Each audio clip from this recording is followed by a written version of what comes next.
everybody, it's Adam here. End of 2021. Me and producer Mark wanted to come by and drop a very special gift in the podcast for you. How you doing, buddy? Hey, I'm doing just fantastic. Great holiday, amazing Christmas, spent time with family.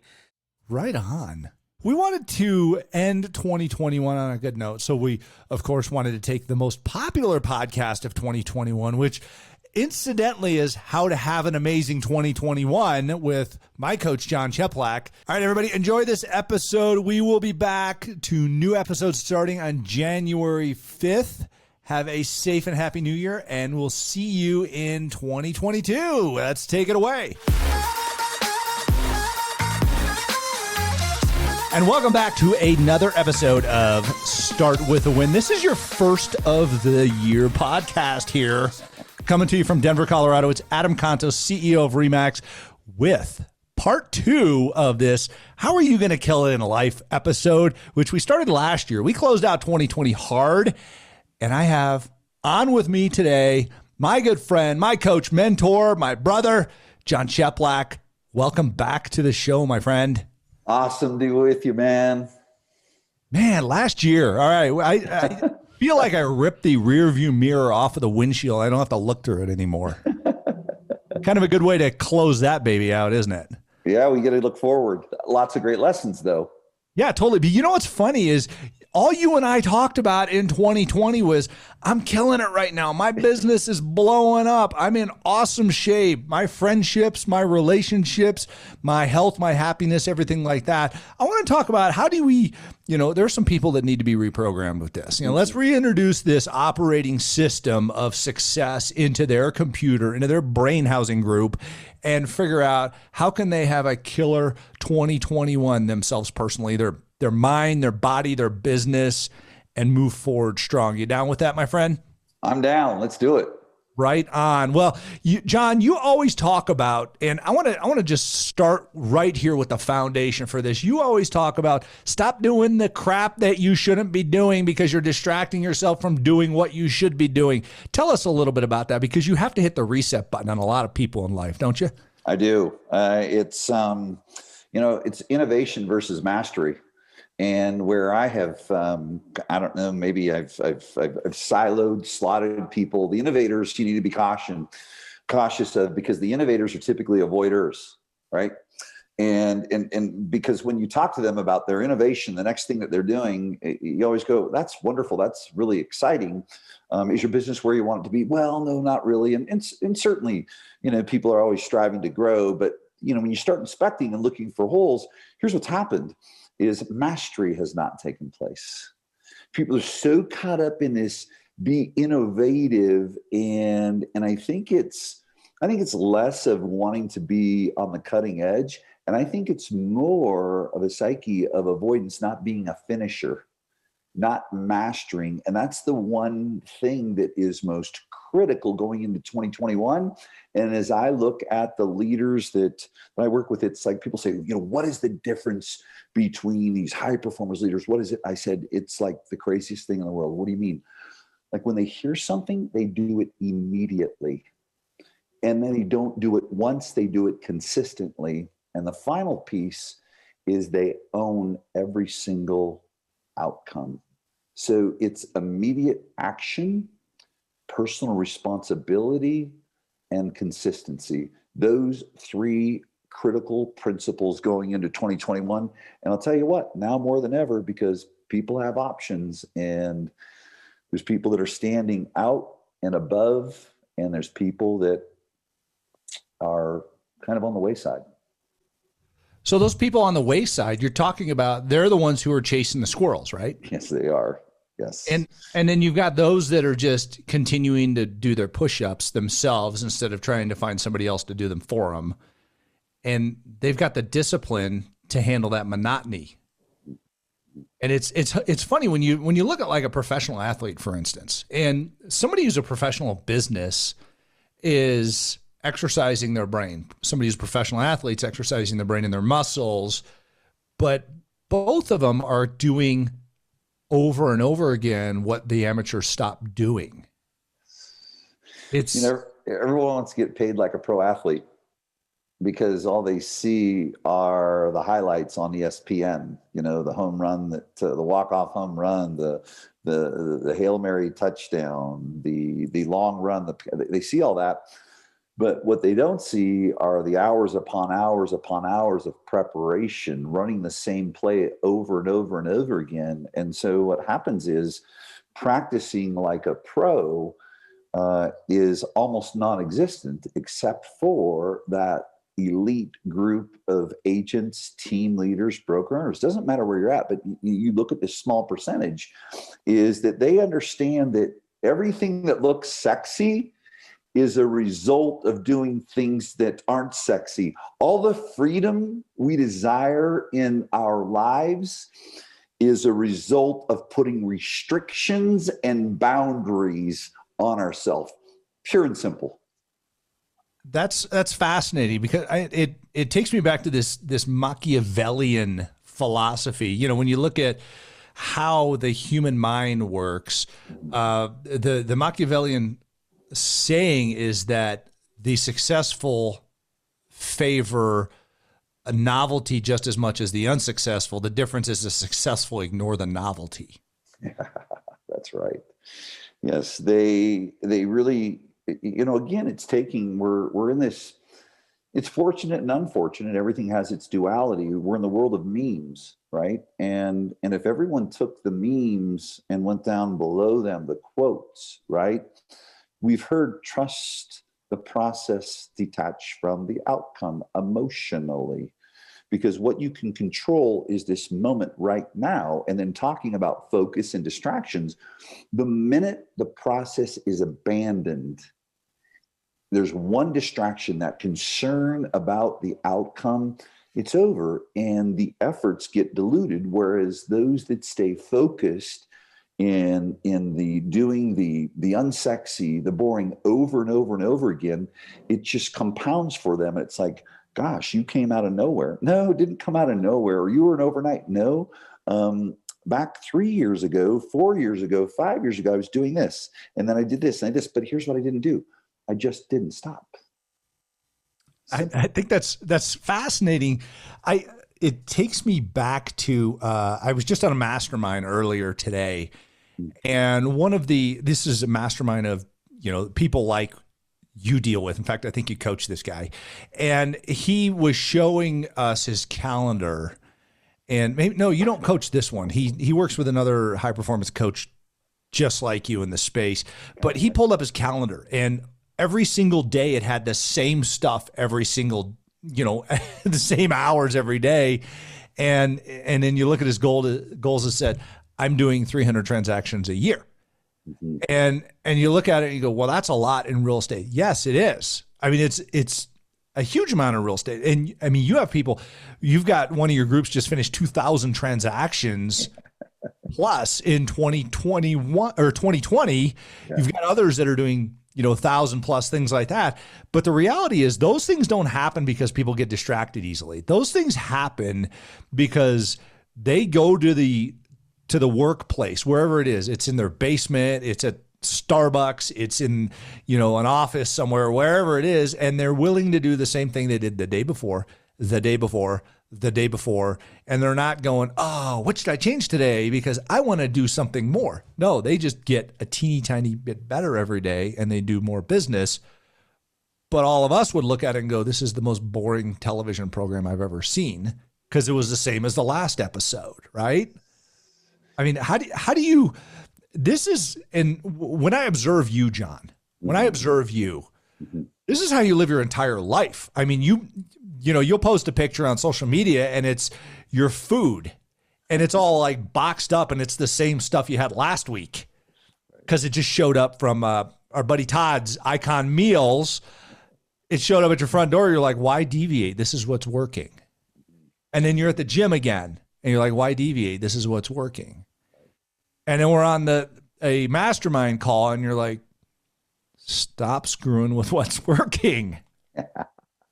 How do we program ourselves into getting excited about this? Because you talked about the process versus the outcome. And it's, you know, it's the first of the year. Everybody's like, I'm going to set a goal, which is outcome based, right?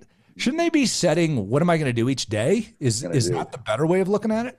100% it is. I think that, the first thing that you do need to do and have it just be embedded in you, and I think it's very simple, but you'll ask people, is you must be mission based. And I don't mean the thing you put on the wall.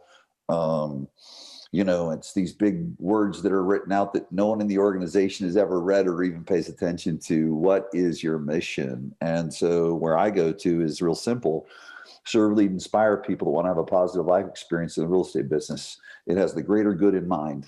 And it just rolls off. And it's not just something I wrote down one day or went through an exercise. It's something that I thought through. And then the next piece that needs to be bridged too is what we talk about, and very few do, is what's your relationship with money?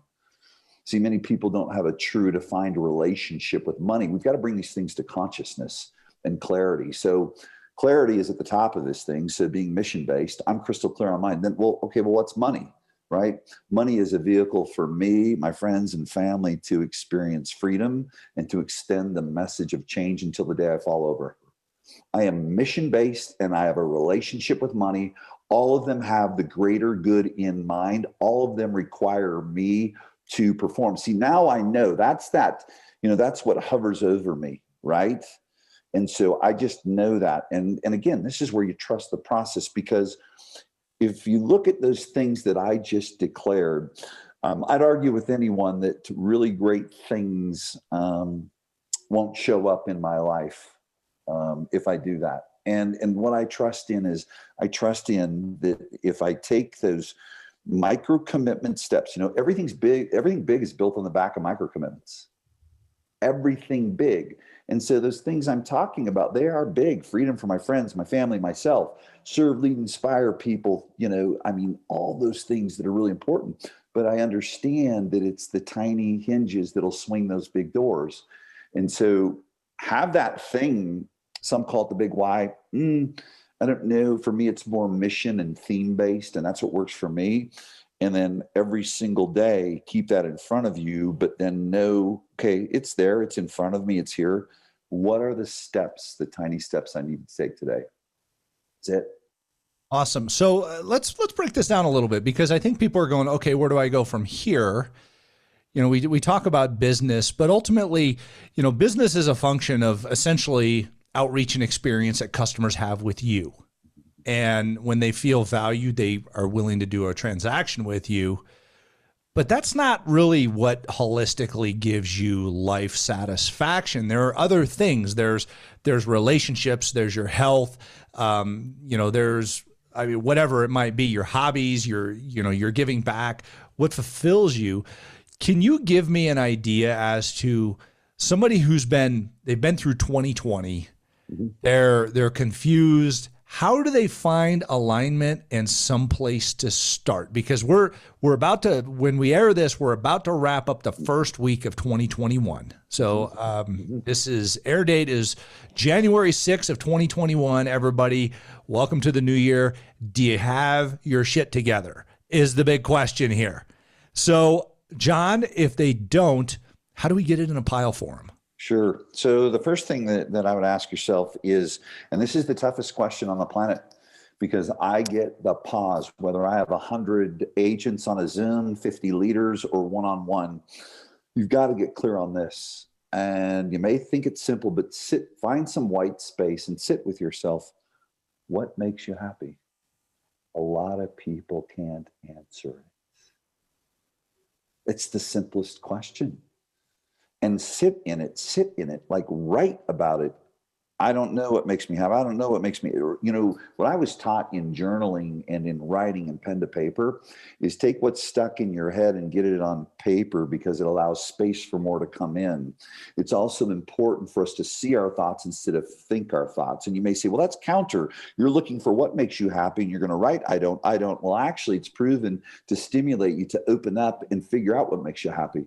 See, doesn't matter what I can say, go out and hit the gym, and I can go say, go backpacking or go skiing or go this or go that. But the single most important question you got to ask yourself is, what makes me happy? Number one.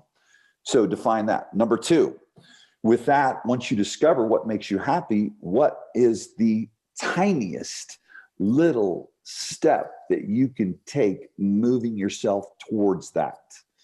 What is one little thing that you can do? Maybe it's a commitment that you need to make that causes you to stretch a little bit. I mean, but not something outlandish, but something that, see, what we've got to have is triggers.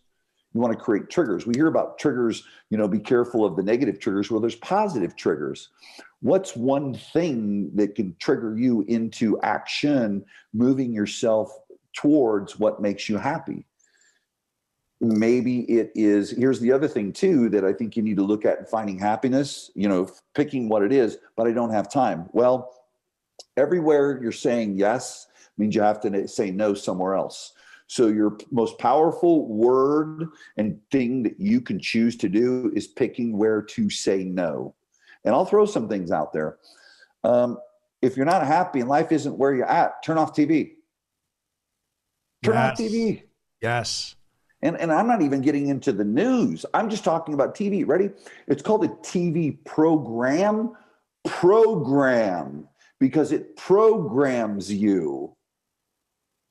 And so now you're just in this spin cycle. See, I don't want people to spin circular. I want people to spiral upwards.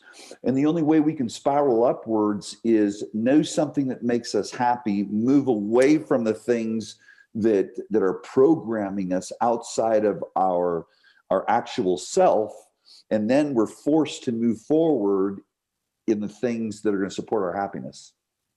So true. So it's interesting. I can't tell you the last time I turned on my TV, Jon. I think I have a Netflix account, but I've never, ever logged into Netflix. I don't have the capacity for the garbage that is on these different programs. And I mean, hopefully if somebody from one of these networks or whatever is listening to this, it's possible. But I mean, here's the thing. Give me something that's going to make me happy, make me positive, make me productive, and I'll watch it. But don't lure me in with negativity. No, absolutely not. And that's where, Adam, it's like people, places, and things. And really look at this. Okay, so what makes me happy, right? And be mission-based, okay? But first you need to know what makes you happy. See, it makes me happy to see people. I can't change anyone. I can facilitate the best condition for someone to change because I know what's on the other side of challenge, of heartbreak, of drama, of trauma. And so, one of the things that's really important is to go out and extend love out to other people. Actually, it was one of the first things I was taught when I was at a space in my life where I was very, very challenged. And my mentor said to me, go find someone to help. I go, I'm helpless as it is right now. He says, no, someone needs you more. Ooh, that's strong. There's always someone that needs you more. That's a giving. And I was rock bottom, right? And he says, and then when you do it more, when you start exercising love, you start feeling that for yourself. Well, love for yourself is, let's use, more of, love is kumbaya. No, love is confidence for yourself. There's no confidence in fear. Remember, there's two emotions. So really look at that. And what's interesting is you look at going into 2021, one of the things that we know with our friends and your friends outside of you, who we know too, there are freaking laser beams. Nothing's going to take them off. You're not going to see them. People, you're not going to see them, the last person at the bar. No, you'll probably always see them with a bottle of water, and you'll probably see them at the gym, and you'll probably see them not participating in riffraff. Because here's the toughest thing that you got to get. You're mission-based. What makes you happy? Okay, what's one action step? But you know what you need to do? You need to stop doing so you can do. And it's people, places, and things. Do an inventory. Who are the people, places, and things that don't support my mission? Now, let me say this to you. Don't discard people. What I'm saying is, what's the mission? The mission is someone that's the people, person, place, or thing that supports it is someone that supports you. It makes you better. It inspires you. Or it can be someone that is challenged that you can support and is willing to do the work. Wow. Don't be a codependent. When we talk about, people say, you only need to hang around these people. No, that doesn't mean, listen, you know who a high performer is? A high performer to me is someone, I don't care where you're at or what you've done. I care about where you're going and what you're willing to do. Make sure you find those people. But anyone else, They don't support your mission. See, what makes people unhappy is, and what keeps people from their results is they have these people, places, and things in programming that are fillers. And the soul knows whether it aligns to really who you are and what you want. So powerful. So it's interesting because you talk about making these decisions. They seem like they're unpopular decisions a lot, don't they? Oh, yeah, right. Oh, yeah. You said it on stage in Nashville. Yeah. When you presented fear of other people's opinions. It's pretty FOMO. interesting. Yes. It's interesting because, you know, when you leave the bar, if you order the water or the iced tea or the diet cola or whatever instead of, you know, the beer or the cocktail, I mean, you and I both know it. Neither of us drink, and you know, you just belly up to the bar and you order I'd like a water with a slice of lemon in it, and they look at you like you're crazy, but you go, I'm proud of what I am and who I am, and you know, I don't care about your judgment. It seems like that's like one of the first things you cut, but I think it helps you mentally say, you know, screw it, just do it when it comes to the distractions and getting into the monotony, doing the things that you need to. Well, and I'll tell you, whether you're a real estate agent, individual agent, you're leading a team, a brokerage, everyone's a leader. Right. And here's what's very interesting is this. You know, we're afraid of other people's opinion, so we fit in. Yet marketing, which is the industry we're in, is about standing out. And if you pay really close attention to the magnetism, it's the people that stand out. Because here's what will happen, and I've watched it happen to the person that sits in a bar that maybe drinks water or goes to a function and drinks water. There's someone, many, but a few admitted, that will always approach that person, notice you drink water. And the person that brings that up to you is actually the person that's seeking inspiration or guidance. I know, I've done this thing for long enough. It's that person that goes to the gym consistently. People reach out to them. See, trust is built on consistency. Trust is diluted by inconsistency. Strong. So is success, right? I mean, it's right. It's weird how those go together. Yeah. I mean, it's trust, success, consistency. I mean, if you're going to write down 3 traits to have in 2021, there you go, right there. Yeah. And it will change who you are and how you are. That being said, you know, you got to be consistently a kind human being, a giver, somebody willing to put in, you know, 12 push-ups instead of 10 when it comes down to it. Because we're always looking for the easy way out. We're not looking for how can I give a little bit more. But you know what's funny is as much as I've hung out with you, I look at it and I go, you know, he's the one more guy. And I mean, it's one more phone call, one more customer interaction or relationship, one more smile and greeting to somebody, one more compliment, one more bottle of water, whatever it might be, one more day of getting up early. It's interesting, Jon, because I always look at what's Jon doing? I got to go do one more. I mean, how do you get to that mindset? Because a lot of people are like, how can I get away with just a little bit less? It's interesting. I think the people talk about gratitude. Gratitude is not a feeling. Gratitude is an action word. And I think people get amnesia. And what I know is, and so what I would ask everyone to do is look at whatever you do is an absolute privilege. And so for me, what's pretty neat is that how I can do one more is I look at my calendar for the week, and you know who's on that roster. Yep, Calls. I know them all very well. Yeah. And if you weren't humble enough to look at it and go, holy smoke, this is what I get to do tomorrow, you better bring it. The reason I do one more is because leaders need to do everything as well or better than everyone they get the privilege to do it for. I just truly believe that you can have skills all you want, but I've also learned that commitment and consistency will trump skill sets all the time. So it's looking at what I get to do and who I get to be in relationship with and who trusts me as a privilege, and having, and you'll see people post that, we're so thankful for the people that trust in us. And I would challenge you, I'm not saying you do or you don't, but do you hold that with conviction? Do you demonstrate that in your habits? Do I demonstrate that? My alarm clock went off at 1:30 a.m. today. First call at 2:55 a.m. I will be off the phone at 4 p.m. and in my personal trainer's garage at 4:30 p.m. And you know why I'm in at 4:30 p.m.? I want to be healthy, but you want to know why? Because I have responsibility to the people who trust in me to walk the talk. Powerful. Powerful. Jon, this has been an amazing 2 episodes we've had together, my friend. And you know what? We've just begun. Yeah, right. I love it. I love it. We're going to get, I encourage everybody to reach out. Go to startwithawin.com, check out everything on there. Jon, where can we find you on social media? Because you have a huge presence. You do such a great job there.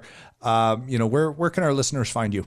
Best place to go is to my personal page, Jon Cheplak. And we can hang out there and see I'm a grandpa and a pops, and I like to work out, talk a little business and a little bit of inspiration. Hopefully I can pass them on to people. I love it. And Jon, I have a question I ask everybody on this program.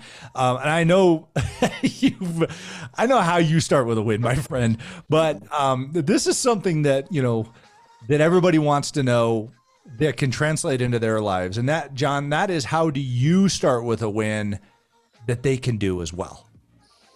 I tell myself every day that gratitude is not a list that you write down. It's not an emotion. Gratitude is defined by my actions, and what actions am I going to take today? Period. Gratitude is an action word. And if you are grateful and you look at every moment and every experience as a privilege, you're never going to have a problem with taking action, and action solves everything. Awesome. Jon, I have just an immense amount of gratitude for you, my friend. You're a great friend, great mentor, great coach, a brother in this world. And I'll tell you what, I look up to you. Thank you so much for joining us on Start With a Win. And we look forward to having you on the show again and on our big stage in Las Vegas. Not Las Vegas this year. We're going to Florida. We're going to Orlando this year for our convention. With gratitude, my friend, thanks for being on Start With a Win. Thank you, brother.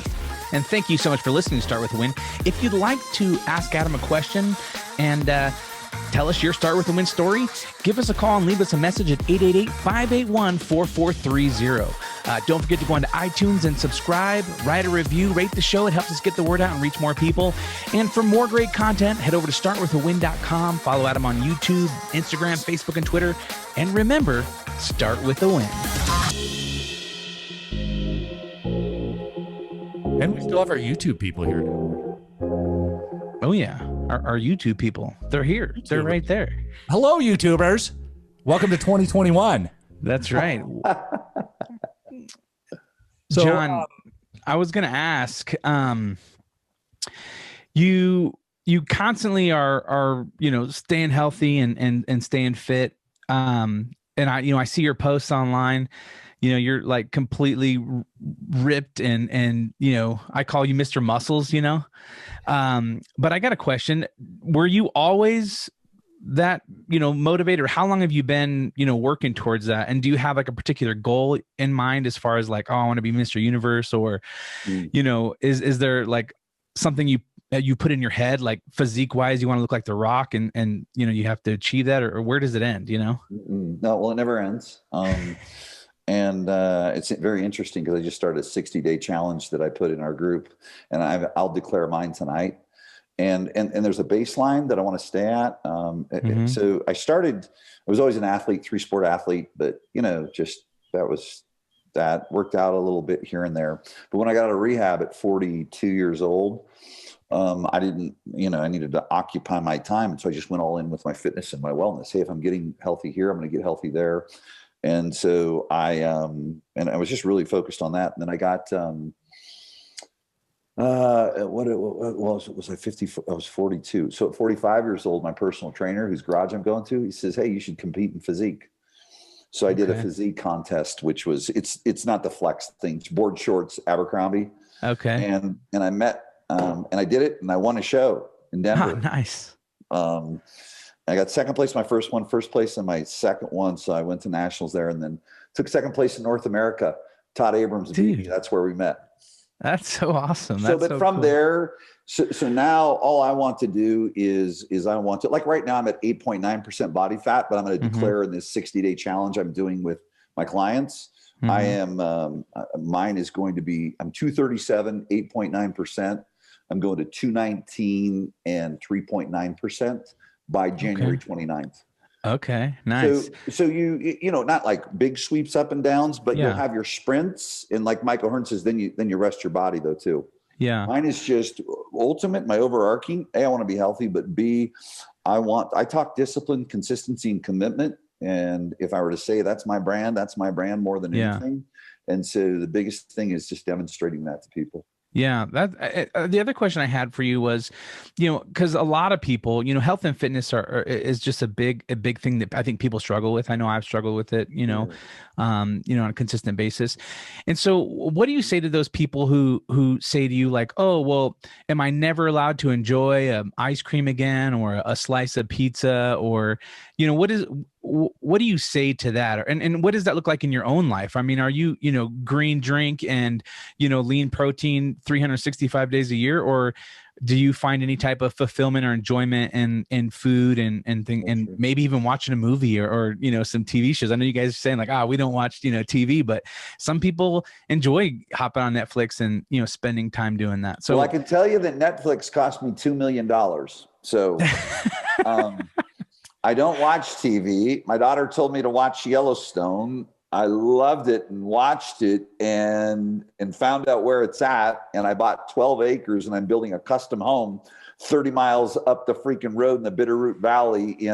So there you go. I'm not going to watch freaking TV anymore. Yeah, I'd stop doing that. You spend money every time you do. Yeah. So, well, yes, I mean, I did jump on Yellowstone. Sure I do. You bet. But what I would say to someone is, no, you don't have to. Here's what you need to do is what I would say to someone, if you're serious about your health, get to a doctor, get your blood checked, find out all of your levels, and then find out what healthy is for you and your doctor, right? And then what happens though, what's interesting, few stay there because if they take the step, they see what comes first, motivation or productivity? Good question. Sit here for hours. Yeah. But here's what I know. If you get some productivity as a result of needing to be healthy, right? Okay, you might get motivated to do more. It's like a snowball effect. Yeah. So, but just pick your spot. Oh yeah, I eat like crazy. Yeah. He does. I've been to dinner with him a few times. I can eat. Here's the trick though, just so you know. So muscle when resting is burns 3 times as much calories as body fat does. So I keep a high muscle people think cardio is the trick. No, muscle content's the trick. When I'm resting and sleeping, I'm burning way more than most people. That's a secret. Stay with me. When, you know, we'll go for like a steak or something and he'll be like, watch this. And he'll eat a potato. And then you see his muscles go. Yeah. I mean, he goes, watch. The veins just pop. Yeah, you get an insulin spike. I mean, muscle mass loves to devour food. So you get to eat when you get big. I mean, that's why, I mean, you know, Kelly in her competition and stuff, they said, build muscle mass and then you can eat more. Yeah. You're like, okay, that makes sense. Okay. Meant to know self. Well, hey, this has been fantastic. I appreciate you guys. Yeah. I got to zoom to Pasadena. Yeah. Thank you so much. Thanks, brother. Talk to you, man. We'll see you. And thank you for staying to the end. And don't forget to click that thumbs up if you'd enjoyed this episode. Hit the subscribe button and click that little bell icon so you get notified every time we release a new episode here on YouTube. Thank you guys so much. Until next time, we'll see you when we see you.